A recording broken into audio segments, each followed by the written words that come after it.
நம்பினேன் உன்னையே நம்பினேன் ஸ்கந்தகுரோ உன்னையன்றி இவ்வுலகில் ஒன்றுமில்லை என்றுணர்ந்தேன். நன்கறிந்து கொண்டேன் நானும் உனதருளால் விட்டிட மாட்டேன் கந்தா வீடதருள் வீரே. நடுநற்றித்தானத்து நானுனை தியானிப்பேன் பிரம்ம மந்திரத்தை போதித்து வந்திடுவாய். சுழுமுனை மார்க்கமாய் ஜோதியைக் காட்டிடுவாய் சிவயோகியாக எனச் செய்திடும் குருநாதா. ஆசையறுத்து அறநடியைக் காட்டிவிடும் மெய்யடியராக்கி மெய்வீட்டில் இருத்திவிடும். கொங்கு நாட்டிலே கோயில் கொண்ட ஸ்கந்தகுரோ கொல்லிமலை மேலே குமரகுருவானவனே. கஞ்சமலை சித்தர் போற்றும் ஸ்கந்தகிரி குருநாதா கருவூரார் போற்றும் காங்கேயா ஸ்கந்தகுரோ.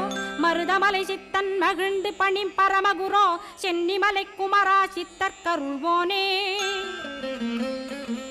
சிவவாக்கிய சித்தருளை சிவன்மலையில் போற்றுவரே பழனி